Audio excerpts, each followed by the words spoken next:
Assalamualaikum warahmatullahi wabarakatuh. Ini pertemuan pertama kita. Setidaknya kulo dengan jenengan kan. Pada mata kuliah ini mata kuliah usul fikih nggih.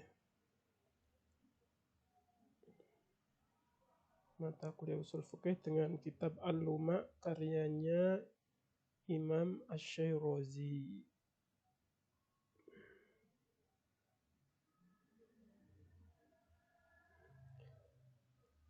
Nggih. Al-Luma fi Ushulil Fiqh li Abi Ishaq Asy-Syairazi. Jadi kulo mohon maaf hari ini online. Ini saya kirim video soalnya nanti kan perkuliahannya jam 7:30 nggih. Nah, jam itu saya perjalanan menuju kereta dan nanti dari kereta menuju Jogja. Ini saya posisi di Jakarta ini. Nah, jadi mohon maaf nggak bisa via Zoom karena otomatis saya di perjalanan nggak bisa fokus dan nggak bisa bertemu langsung. Maka saya buatkan video ini untuk pertemuan pertama kita. Ya, kita buka kitab Al-Luma. Saya harap sudah punya semuanya ya. Kitab Al-Luma fi Ushulil Fiqhi ya Abi Ishaq Ibrahim ibni Ali Al-Fairuzabadi Asy-Syirazi.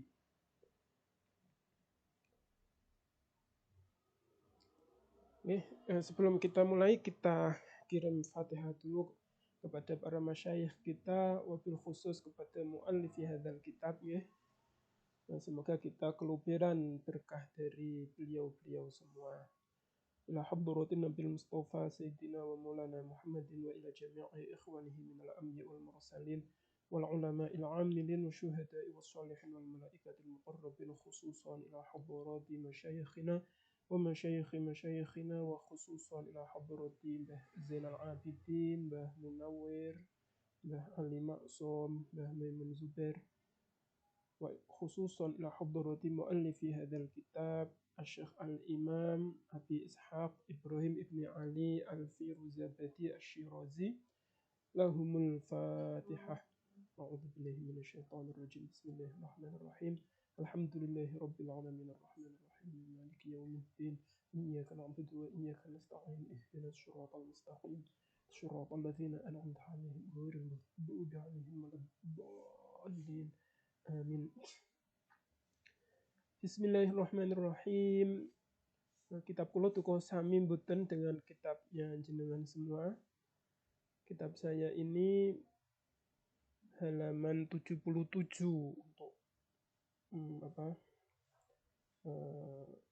kitab Al-Luma. Soalnya di kitab di halaman sebelumnya tentang biografinya Imam Imam Asy-Syirazinya.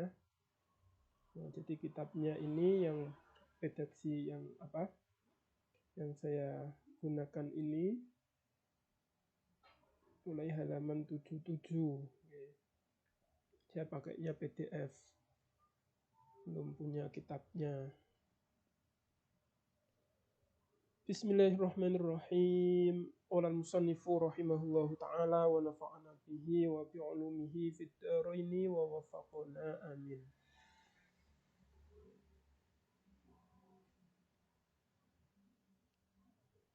Bismillahi kelawan nyebut asmane Allah Ar-Rahmani kang welas asih ing dalem donya akhirat, Ar-Rahimi kang welas asih ing dalem akhirat bloko. Khutbatul kitabi utawi iki iku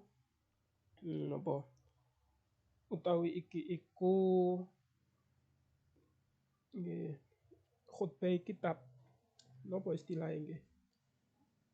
Kata pengantar nggih kan. Alhamdu utawi sekabeh puji iku lillahi kagungane Allah. Kama kaya perkara huwa kang utawi Allah iku ahluhu ahli nema. Wa sholawatuhu utawi pira-pira rahmat ta'zimi Allah iku ala Muhammadin ing atase Nabi Muhammad sallallahu alaihi wasallam khatamin nabiyina kang dadi pungkasane pira-pira nabi. Wa sayyidil mursalina lan bendorone pira-pira utusan. Wa ala alihi lan ing atase keluargane Nabi Muhammad sallallahu alaihi wasallam wa ashabihi lan pira-pira sahabate Nabi Muhammad sallallahu alaihi wasallam. Sa'ala takon utawa njaluk ni ing ingsun. Nah, ini saya maknani ala Jawa dulu. Nanti saya terjemah ke bahasa Indonesia kemudian keterangannya, nggih. Insyaallah. Sa'ala takon ni ing ingsun sapa ba'du ikhwani sebagiane pira-pira kanca ingsun. An usunnifa ing yen to ngarang sapa ingsun lahu kedue ba'du ikhwani mukhtasaron ing ringkesan fil madhabi ing dalem madhab yakni madhab Syafi'i fi usulil fiqhi ing dalem usul fiqh. Liyakuna supaya ana apa dzalika mengkono-mengkono mukhtasaron mudhofan iku disandarake. Atau kalau bahasa Indonesianya mungkin bisa diartikan pelengkap gitu ya. Diidhofahkan, ditambahkan yakni melengkapi gitu. Ilama maring perkara amil tu kang bekerja sapa ingsun minat tafsirati bayane saking kitab tafsirah. Bayane itu kalau diterjemahkan menjadi berupa melengkapi apa yang saya kerjakan berupa kitab tafsirah. Yakni melengkapi karya saya berupa kitab tafsirah. Fil khilafi ing dalam pembahasan perkhilafan. Dalam pembahasan perkhilafan ini perkhilafan para ulama dalam usul fiqih. Fa'ajabtu mongko ngijabahi sapa ingsun. Ijabah itu kalau ijabah itu kelanjutan daripada soal. Kalau soal berarti tanya, ijabah berarti jawab. Kalau soal berarti minta, ijabah berarti memberi. Memberi apa yang dia minta. Menanggapi. Kalau minta tanggapan berarti ijabah itu menanggapi. Nah ini tadi kan meminta berarti saya lakukan. Fa'jabtu mongko ngijabe sapa ingsun hu ing ba'du ikhwani ila dzalika maring mengkono-mengkono usunnifa. Ijaban krono jawabi limas alatihi maring penyuwune ba'du ikhwani wa qadaan lan krono memenuhi li haqqihi maring haqqe ba'di ikhwani. Untuk memenuhi haknya soalnya dia berhak untuk tahu.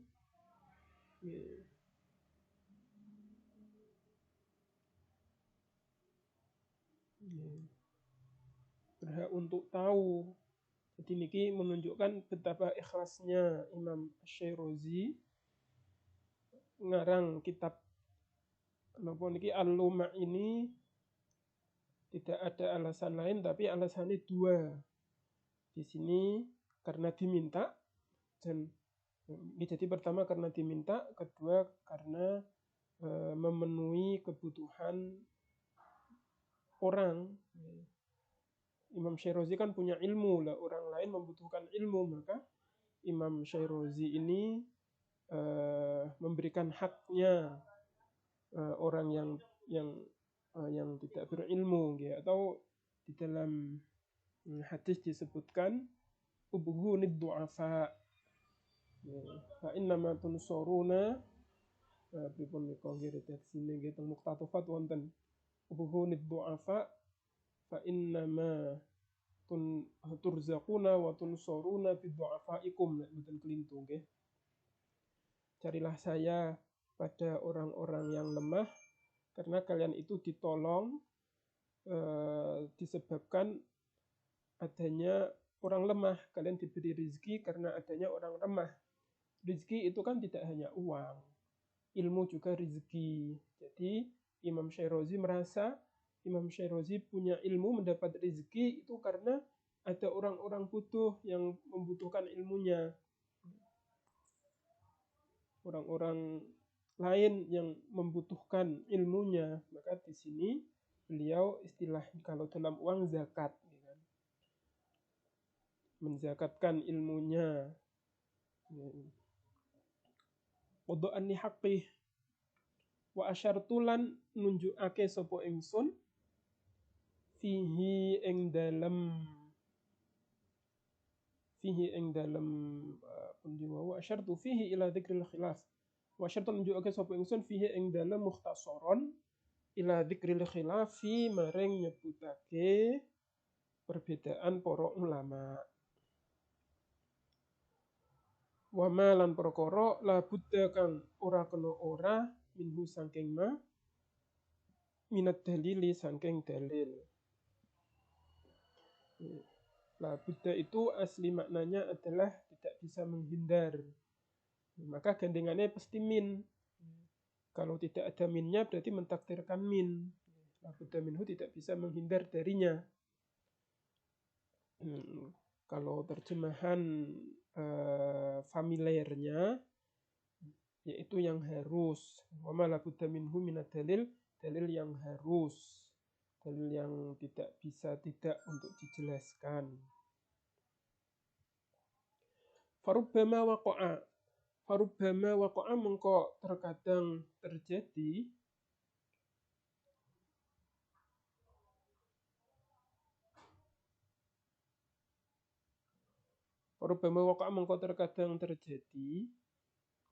apa dzalika mengkono khilaf ilaman maring wong laisa kang ora ana indahu iku ing dalam sandinge man apa ma perkara amil tu kang ngerjakno sapa ingsun minal khilafi bayane saking perkhilafan ulama. Ini perkhilafan di sini yang dimaksud adalah khilaf fi usulul fiqhi, jadi bukan khilaf dalam fikih, bukan khilaf dalam yang lainnya, tapi khilaf fi usulil fiqhi. Wa ilallahi lan maring Gusti Allah Ta'ala arghabu demen sapa ingsun. Ayyuwaffiqa ing yento paring taufik sapa Allah.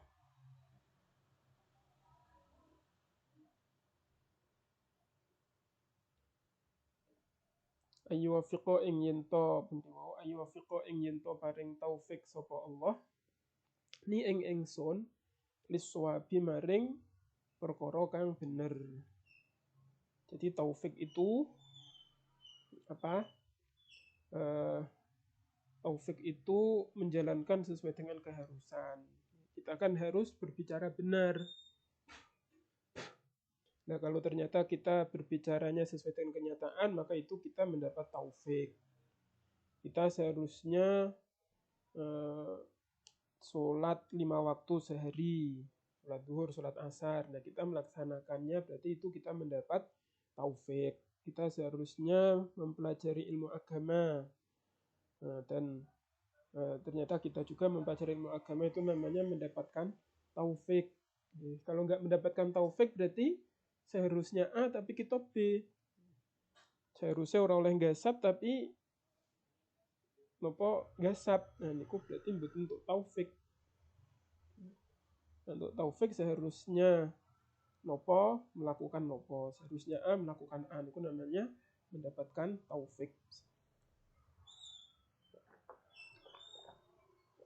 Taufik itu kan dari kata wifku, sesuai antara amal dengan yang seharusnya. Wajzilalan nopo niku jazil nggih, besar nopo wajzilalan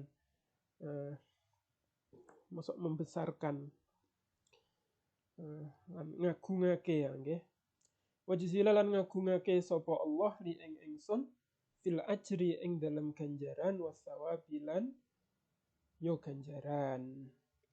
Innahu sak temene Allah karimun iku dat kang moho mulya wahabun tur dat kang moho paring, dari kata wahaba disebut mubalaghah dari wahaba. Walamma kana lan ing dalam nalikane ono apa al-ghuradu tujuan bihadzal kitabi kelawan ikilah kitab iku usulal fiqhi, iku usul fiqih. Wajib mengko wajib apa bayanul ilmi jelasake ilmu wadhoni lan dhon. Wamalan perkara yatasilu kang berhubungan apa ma bihima kelawan al ilmu wadhon. Li anna bihima krono kelawan al ilmu wadhon yudroku didapati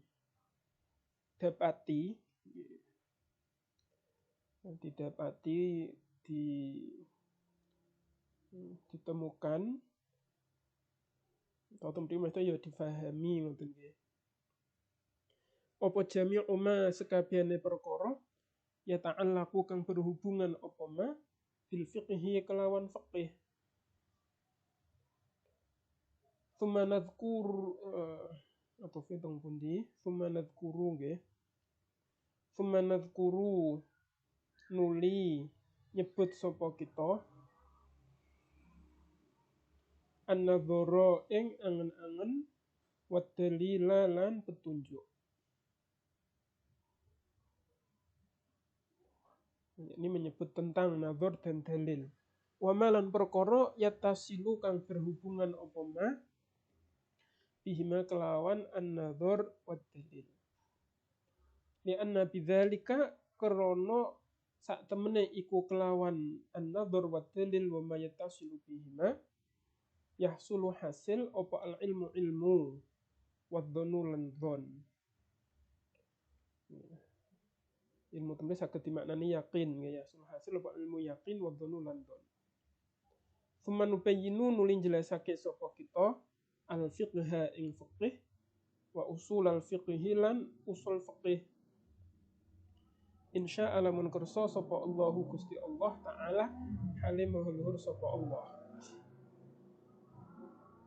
Di sini saya terjemahkan dulu ke dalam bahasa Indonesia. Bismillahirrahmanirrahim. Kata pembuka. Gampangane ngoten nggih, khutbatul kitab kata pembuka. Enten napa istilah buku biasane nggih kata pengantar nggih. Kata pengantar. Segala puji bagi Allah sebagaimana Allah ahlinya.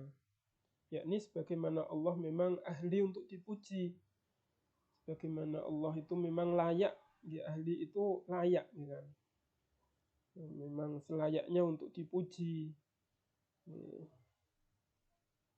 Yakni kadang kita nggak tahu setinggi apa Allah layak dipuji, maka di sini redaksinya kamahu ahluh agar bisa mencapai pujian yang tertinggi. Segala puji bagi Allah selayak-layaknya gitulah gampangannya. Segala puji bagi Allah sebagaimana Allah itu memang layak untuk mendapatkan pujian itu. Dan segala rahmat ta'zimnya, jadi sholat itu kan ada 3 arti ya, tergantung dinisbatkan kepada siapa. Kalau dinisbatkan kepada manusia, sholat itu artinya doa. Maka kita sholat 5 waktu itu artinya berdoa 5 waktu. Terus sholat kalau yang melakukan malaikat itu artinya istighfar. Misalnya malaikat bersolawat atau bersolat dengan kepada para pencari ilmu. Kan dikatakan para pencari ilmu itu disolati oleh malaikat. Nah itu solatnya malaikat yakni meminta ampunan, yakni para malaikat meminta ampunan bagi para tholibul ilmi. Tapi kalau solat yang melakukan Allah, innallaha wa malaikatahu yusholluna 'alan nabi, ya Allah melakukan solat kepada nabi, yakni apa? Yakni Allah memberikan rahmat ta'zim. Jadi solat itu ada 3 makna, tergantung siapa yang melakukan. Dalam hal ini kan solat Allah berarti rahmat ta'zim Allah. Rahmat ta'zim Allah yakni kasih sayang dan pengagungan Allah. Ini semoga tercurah kepada baginda kita Nabi Agung Nabi Muhammad SAW, yang mana beliau ini adalah pungkasan. Apa itu pungkasan? Penutup ya, penutup para nabi. Jadi ini bisa kadang disebut khotam, kadang disebut khotim ya. Kalau khotam cincin itu kan melingkar, soalnya wujudnya Nabi Muhammad itu nurnya sudah ada sebelum Nabi Adam. Tapi wujud jasmaninya ada di akhir para nabi, maka disebut melingkar, cincin. Tapi juga bisa dimaknani penutup para nabi dan tuan daripada semua utusan.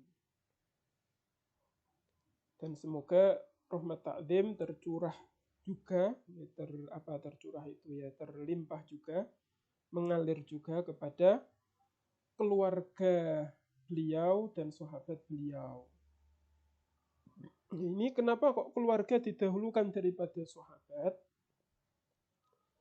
Ini karena ada perintahnya. Rasulullah di dalam hadis, qulu Allahumma sholli ala Muhammad wa ala ali Muhammad. Nggak ada perintah wa ala ashabi Muhammad. Jadi yang ada di dalam perintahnya Nabi itu qulu Allahumma sholli ala Muhammad wa ala ali Muhammad. Jadi perintah sholawat itu sholawat kepada Nabi dan sholawat kepada keluarga. Maka redaksi keluarga didahulukan daripada redaksi ashab. Karena keluarga dan ashab ini tidak ini am wa khos min wajhin. Dari satu sisi al ini lebih umum daripada sahabat. Di satu sisi al niki lebih khusus daripada sahabat.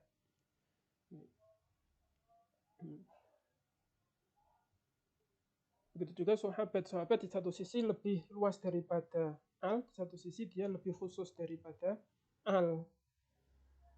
Karena ada sahabat yang bukan keluarga dan ada keluarga yang bukan sahabat, tapi ada juga yang keluarganya Nabi sekaligus menjadi sahabatnya Nabi.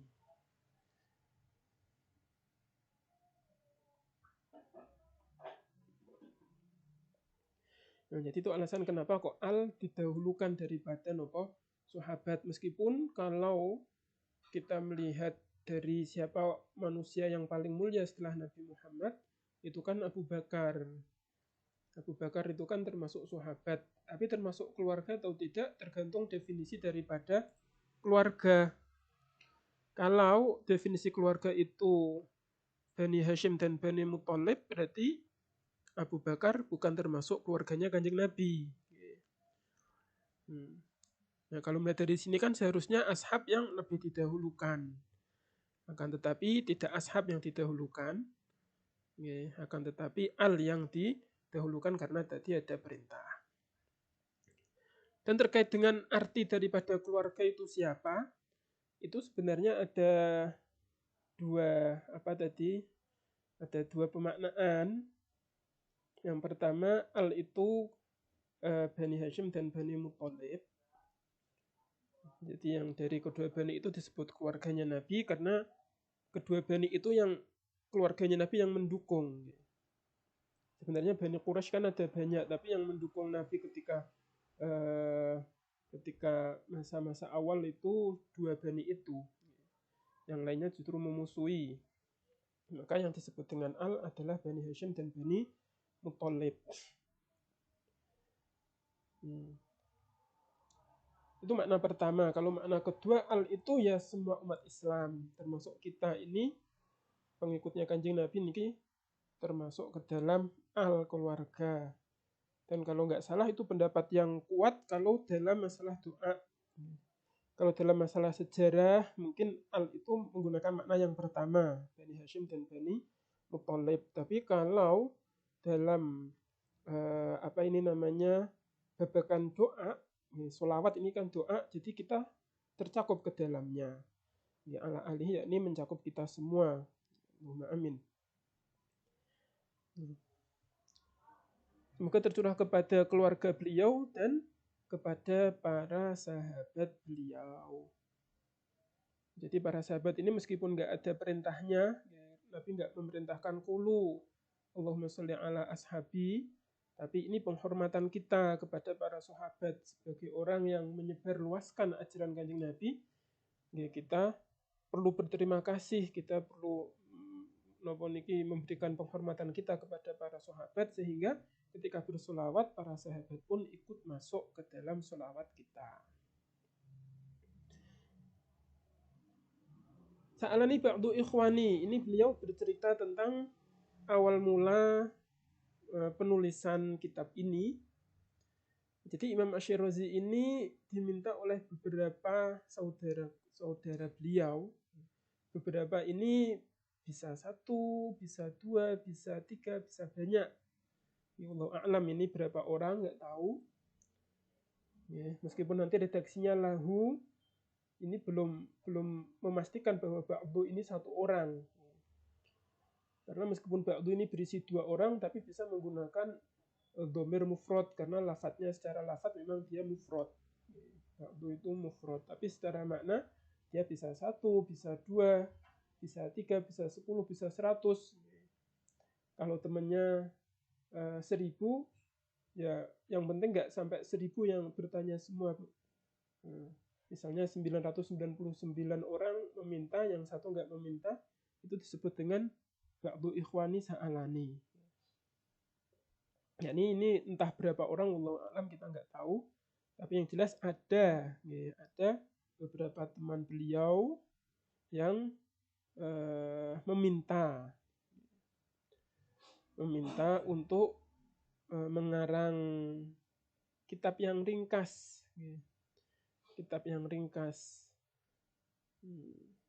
Padahal kitab ini termasuk tebel menurut kita kan. Tapi menurut ulama zaman dahulu ini ringkas.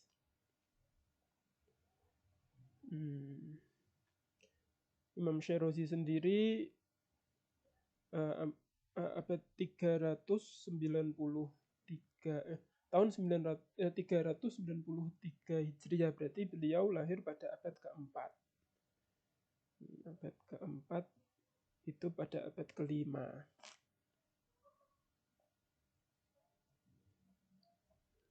Jadi termasuk mutaakhirin, karena definisi mutaqaddimin itu ulama 3 abad pertama. Karena beliau sudah abad keempat, berarti sudah termasuk mutaakhirin.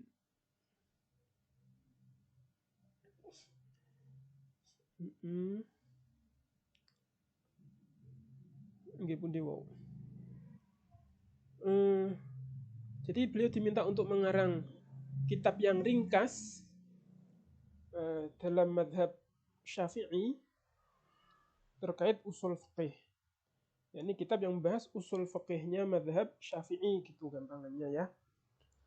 Agar kitab ringkas ini menjadi pelengkap atas kitab tafsirah yang saya kerjakan. Jadi sebelum beliau mengarang kitab Al-Lumah ini, beliau sudah punya kitab tafsirah. Kitab tafsirah itu berisi tentang khilaf ulama usul fiqih.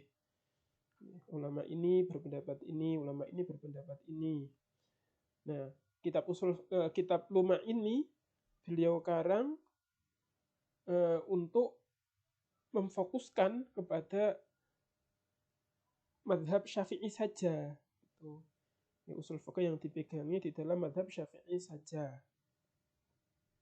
Karena tafsirah ini kan khilaf secara umum. Fa'ajabtuhu, kalau nggak salah seperti itu yang saya pahami. Maka karena saya diminta, ya saya laksanakan. Ya, dengan dua alasan. Yang pertama karena diminta. Yang kedua untuk memenuhi haknya. Hak orang yang tidak tahu terhadap orang yang tahu. Jadi sampai semua ini orang-orang yang punya ilmu ini wajib untuk menyebarkan ilmunya. Untuk nasrul ilmi. Nggak boleh kitmanul ilmi. Kalian mendapatkan ilmu itu untuk disebarkan kepada orang-orang lain. Ya, ini maksud beliau sama kayak gitu. Mengarang kitab ini untuk memenuhi hak orang lain, berarti menjalankan kewajiban diri sendiri. Menjalankan kewajiban beliau sebagai orang alim, orang yang paham tentang usul fikih untuk mengarang usul fikih. Dan saya di dalam kitab Luma ini, saya yakni Imam Syairozi, saya dalam kitab ini hanya mengisyaratkan kepada khilaf. Soalnya kalau perkhilafan ulama kan lengkap di tafsirah tuh. Kalau di sini kan hanya madhab Syafi'i saja. Jadi perkhilafan yang ada di dalam kitab ini, kitab Al-Luma ini hanya isyarah saja. Hanya ada ulama yang berbeda pendapat. Di sini mahalul khilaf. Di sini diperselisihkan. Jadi tidak menjelaskan secara detail tentang perkhilafan ulama dalam kitab ini. Kalau ingin melihat detailnya di dalam kitab tafsirah, maksudnya seperti itu. Dan juga saya tunjukkan dalil yang memang diperlukan. Malabudda minhu minad dalil. Karena terkadang hal itu terjadi kepada orang yang tidak punya kitab tafsirah. Yakni orang yang tidak punya kitab tafsirah kemudian membaca kitab Luma, ini kan juga perlu penjelasan tentang khilaf dan dalilnya. Ini kira-kira seperti itu. Ya, ini kitab Al-Luma ini kan sebenarnya pelengkap dari tafsirah. Seharusnya membaca tafsirah dulu baru membaca kitab Al-Luma. Karena Al-Luma ini fokus gampangannya ya ringkasan tafsirah, tapi memfokuskan diri kepada madhabnya Syafi'i gitu. Hanya kepada Allah saya ingin, hanya kepada Allah saya berharap untuk memberi taufik kepada saya untuk sesuai dengan yang benar. Yakni dengan ini beliau tidak memiliki arogansi bahwa pendapat saya pasti benar. Oleh beliau masih meminta kepada Allah agar ditunjukkan kepada yang benar, agar kitab ini memang sesuai dengan yang benar. Karena memang kebenaran itu tidak bisa kita capai 100%. Agama kita ini kan agama yang hanifiyah, agama yang condong kepada kebenaran, bukan agama yang 100% benar, tapi agama yang condong kepada kebenaran. Jadi sesuatu yang condong kepada kebenaran itulah yang kita gunakan. Jangan sampai menjauh daripada kebenaran. Kok sampai situ ya? Jadi intinya memiliki Imam Asy-Syairazi hanya kepada Allah meminta untuk diberikan taufik kepada kebenaran, yakni bisa menulis kitab Al-Luma ini sesuai dengan kebenaran, sesuai dengan yang benar. Dan beliau juga meminta kepada Allah untuk mengagungkan bahasa Indonesianya, untuk memberikan pahala yang besar. Nah, istilahnya gitulah. Hanya kepada Allah saya meminta untuk memberikan pahala yang besar kepada saya, karena Allah adalah Zat yang maha mulia, Zat yang maha memberi. Saking mulyane Gusti Allah niku, kita umat Islam iso untuk swarga niku kan saking mulyane Gusti Allah. Padahal ngamalan kita ini nggak seberapa, tapi bisa mendapatkan surganya Allah. Begitu juga beliau berandai amalan saya ini nggak seberapa, tapi mendapatkan pahala yang besar luar biasa dari Allah. Tapi kalau dibanding dengan amalan kita, ya amalan beliau ini luar biasa, karena kitab ini dimanfaatkan oleh para ulama semenjak dari dahulu sampai sekarang. Kitab ini manfaatnya luar biasa, pahalanya terus mengalir.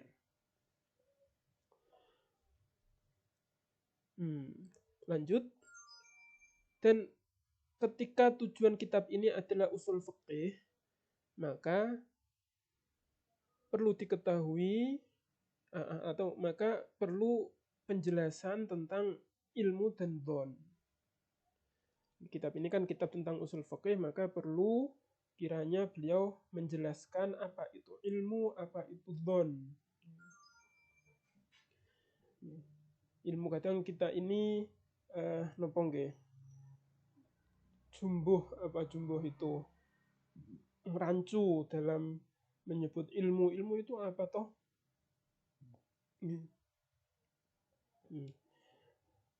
Kalau di kalangan ulama barat, ilmuwan barat, ilmu itu sesuatu yang bisa diverifikasi melalui indera kan gitu. Kalau nggak bisa diverifikasi melalui indera, tidak bisa disebut dengan sains. Sains itu kan ilmu. Maka kalau di barat, ilmu kita ini nggak disebut dengan ilmu, tidak disebut dengan sains. Kalau kita kan masih menganggapnya sebagai ilmu, ya kita ilmu itu tidak hanya berdasarkan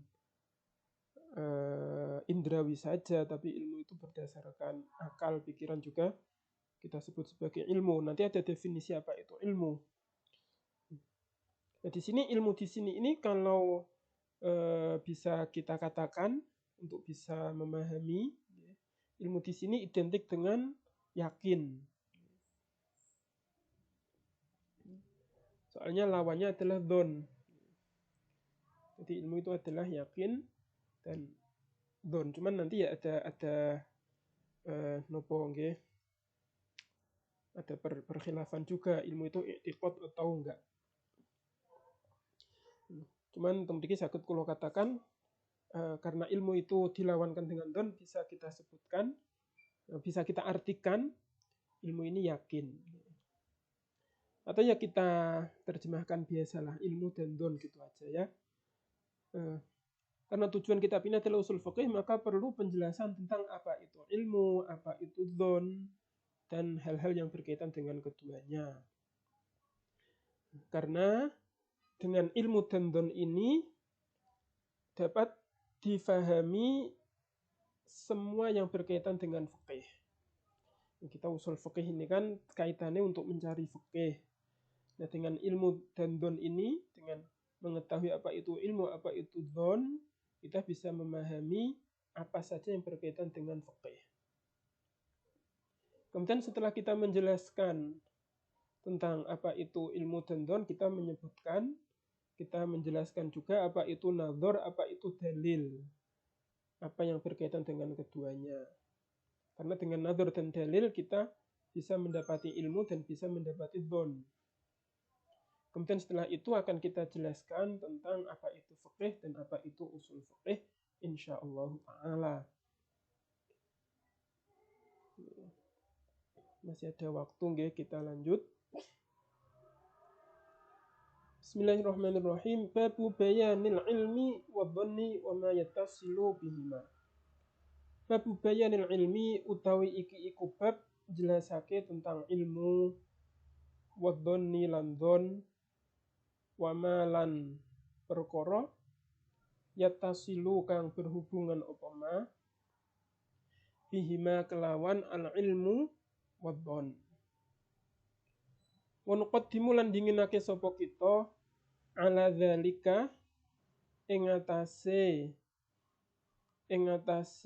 mengkono-mengkono bayanul ilmi, bayanal haddi ing penjelasane definisi.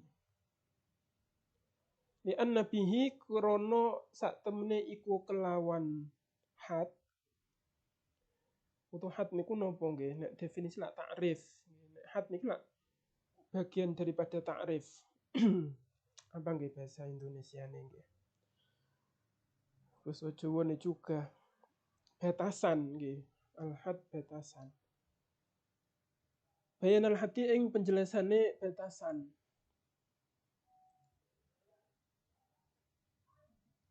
Ya, karena di dalam ilmu mantik itu takrif ada 3. Takrif itu kan definisi ada 3. Ada had, ada rosem, ada lafzi. Definisi tertinggi itu kan had. Nggak tahu kalau istilah Indonesia yang berlaku apa nggih had itu. Ada had, ada rosmi, ada lafzi. Kalau takrif lafzi kan seperti pengenalan. Takrif itu kan pengenalan, definisi. Kalau takrif yang lafzi itu seperti pengenalan diri. Siapa kamu? Saya Muhammad Labib. Itu adalah takrif lafzi. Bukan siapa kamu? Saya adalah manusia yang dilahirkan oleh bapak bernama A dengan ibu bernama B. Kan bukan seperti itu ya kan? Kalau itu had. Kalau yang sudah sampai saya adalah, nah itu had. Tapi kalau saya adalah Muhammad Labib itu namanya lafzi. Terus ada lagi rosmi. Rosmi saya agak lupa. Rosmi itu penggabungan antara jenis dan apa. Lupa. Mungkin seperti apa itu meja-meja, yaitu meja yang berkaki 4 yang itu.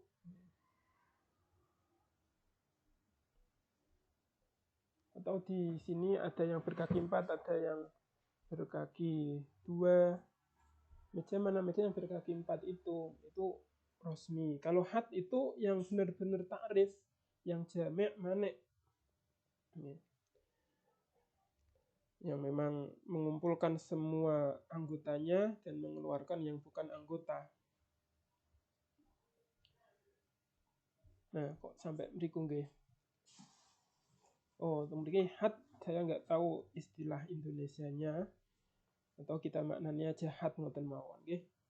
Bainal haddi ing jelasake had. Li anna bihi krana sak temene iku kelawan had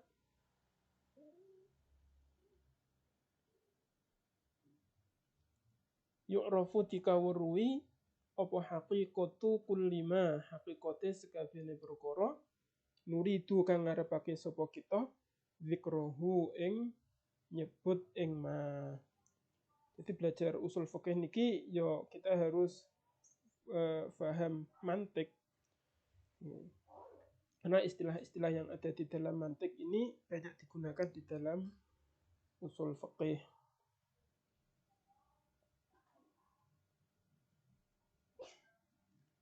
Wal haddu utawi had. Wa yuhad iku al ibaratu ibarat. Redaksi. Anil maksudi saking perkara kang dituju bima kelawan perkara yahsuru kang membatasi apa ma hu ing maksud. Wa yuhitulan ngeliputi apa ma hu ing maksud. Ihatotan kelawan ngeliputi tamna'u kang nyegah apa ihatoh ayyadkhula ing yen to mlebu fihi ing dalem ma apa ma perkara laisa kang ora ono apa ma minhu iku saking maksud wa yakhruja lan metu minhu saking ma yahsuruh ma apa perkara huwa kang utawi ma iku minhu saking maksud. Wa min hukmil haddi lan iku setengah saking hukume had. Hukum di sini artinya sifat, sifat daripada had itu sendiri. Karena kita kadang memahami hukum itu wajib, sunnah. Nah ini kok had memiliki hukum? Bukan, hukum di sini artinya adalah sifat. Sifat had itu apa? Salah satu sifat had adalah ayat torida wa yan'akisa. Ayat torida utawi yento. Apa nggih? Ayat torida arep yento berlaku kepada semua anggota. Ini istilah dari jamek, istilah lain dari jamek. Ayat torida utawi arep yento berlaku kepada semua anggota. Wayan akisa lan nopo inikas niku kan mental ngoten nggih. Wayan akisa lan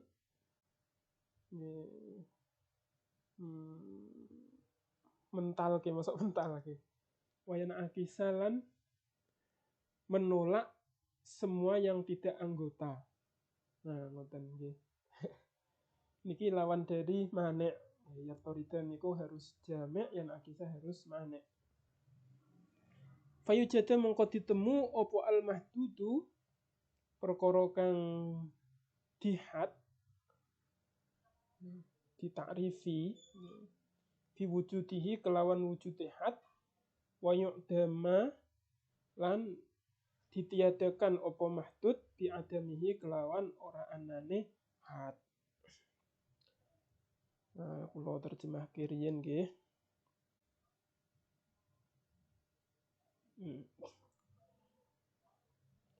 Jadi ini bab menjelaskan tentang ilmu dan dhon dan yang terkait dengan keduanya. Ini sebelum kita masuk ke dalam hal itu, penjelasan apa itu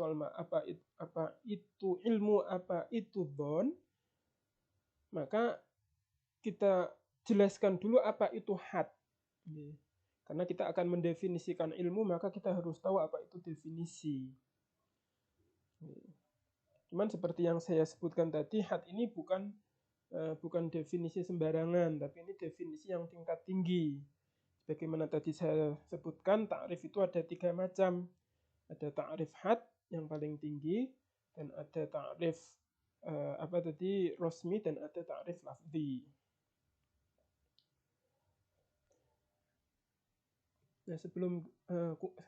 Nah, saya ulangi, sebelum kita masuk ke ilmu dan dhon, kita jelaskan dulu apa itu had. Karena dengan had kita akan mengetahui hakikat dari apa yang ingin kita sebutkan, yakni hakikat ilmu itu apa, hakikat dhon itu apa. Kita bisa tahu hakikatnya kalau kita tahu apa itu had.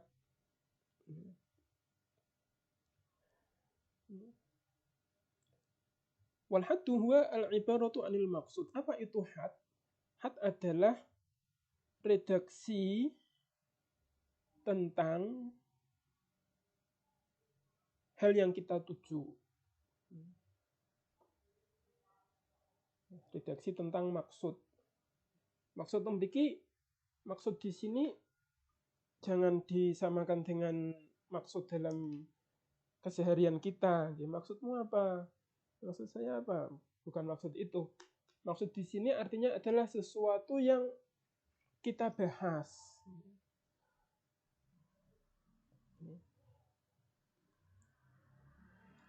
Atau kalau hadnya ilmu berarti al-ibarah anil ilmi, gitu ya. Kalau hadnya dhon, definisinya dhon adalah al-ibarah anil dhon. Kalau definisi rumah berarti al-ibarah anil rumah. definisi julus al-ibarah anil julus. Jadi maksud itu sesuatu yang kita definisikan ya. Itu diistilahkan di sini dengan al-maksud. Atau kalau bisa kita rubah katanya, had adalah redaksi tentang sesuatu. Redaksi tentang term. Redaksi tentang kata. Atau ibarat bisa kita artikan dengan penjelasan. Ibarat kan membuka membuka tabir gitu kan.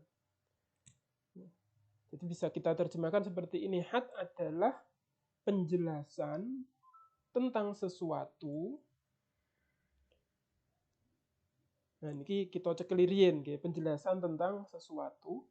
Bagaimana cara menjelaskannya? Menjelaskannya bima yahsuruhu. Menjelaskan dengan penjelasan yang membatasinya, yang melingkupinya, memagarinya. Ini kita bayangkan ada pagar itu adalah had. Nah, yang ada di dalam pagar atau semua bagian dari yang didefinisikan itu masuk ke dalam pagar semua. Yang di luar pagar berarti tidak masuk ke dalam definisi. Jadi yahsuruhu wa yuhitu bihi. Jadi dengan penjelasan yang mencakup semuanya dan membatasi semuanya. Jadi yahsur itu membatasi dan yuhitu meliputi. Jadi yahsur itu harus manek, yuhitu harus jamek. Nah, ini malah terjemahannya jadi angel ya. Pripun terjemahannya? Had adalah penjelasan tentang sesuatu dengan penjelasan yang mencakup sesuatu itu dan terbatas terhadap sesuatu itu saja.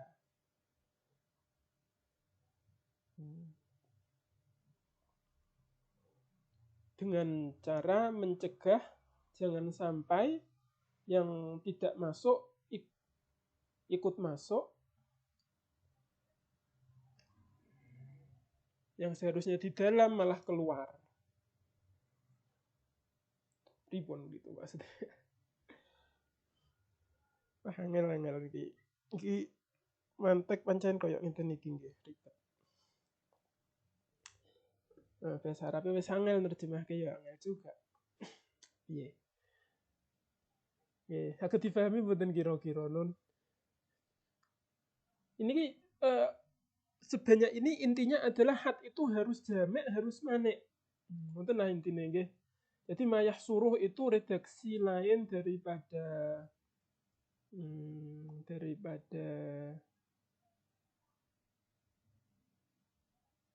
manek nggih. Nah, yuhitu bihi niku redaksi lain daripada jamek. Mula kemudian diterangkan dengan tamna'u ayadkhula fihi ma laysa minhu. Ini berarti kan manek, gitu kan? Manek. Tidak boleh ada yang lain ikut masuk ke dalamnya, yang tidak anggota tidak boleh masuk. Wa yakhruja minhu ma huwa minhu. Ini adalah harus manek. Jadi yang bukan anggota harus keluar. Yang anggota harus masuk, yang bukan anggota harus keluar. Itu adalah had. Nah, contoh sing lumrah di kitab mantek, contoh had adalah al-insanu hayawanun natek. Insan adalah hewan yang berbicara. Berbicara atau memiliki tidak sekedar berbicara tapi berakal. Manusia adalah hewan yang natek. Itu jamek dan manek.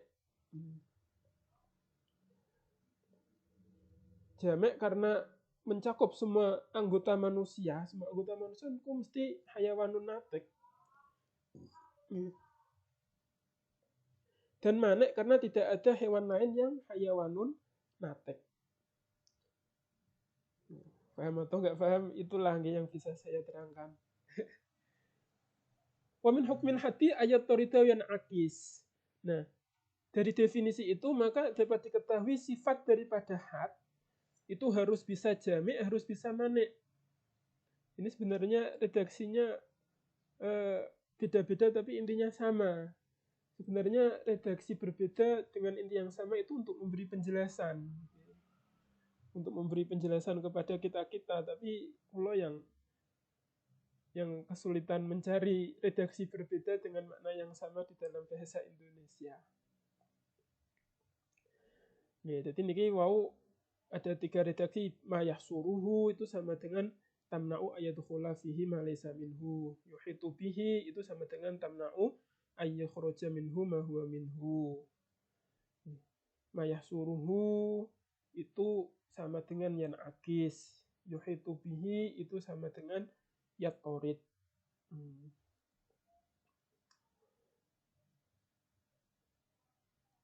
Fayu jadal mahdud ini juga redaksi yang berbeda dengan artian yang sama. Karena memang ingin menjelaskan kira-kira sampean pahami dengan redaksi yang mana. Jadi dengan had itu yujadal mahdudu biwujudi. Sesuatu yang didefinisikan ditemukan dengan adanya definisi. Wa yu'damu bi'adami. Sesuatu yang didefinisikan tiada kalau definisi itu tiada. Jadi kalau ada hayawanun natik berarti ada manusia. Kalau nggak ada hayawanun natik berarti nggak ada manusia. Kalau dia hayawanun natik berarti dia manusia. Kalau dia bukan hayawanun natik berarti dia bukan manusia. Itu namanya yujadul mahdud biwujudi wa yu'dama bi'adami. Jadi ya kita waktunya 1 jam apa 2 jam ya. Ini sudah 1 jam. Ya sudah dulu nggih. Kalau khawatir nek kesuwen sampean kira-kira 1 jam. Atau ternyata 1 jam kecepatan seharusnya 2 jam. Ya untuk pembuka 1 jam riyen guys. Nanti entah kuliahnya 1 jam atau 2 jam kita tanyakan lebih lanjut. Kemudian semoga bermanfaat pertemuan yang pertama ini.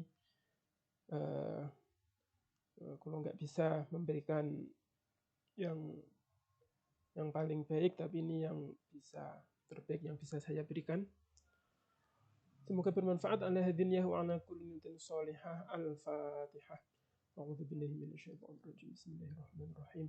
Alhamdulillahi rabbil alamin arrahmanir rahim maliki yaumiddin. Iyyaka na'budu wa iyyaka nasta'in. Ihdinas siratal mustaqim. Siratal ladzina an'amta 'alaihim ghairil maghdubi 'alaihim waladdallin. Amin. Saminten riyin. Assalamualaikum warahmatullahi wabarakatuh. Bismillah.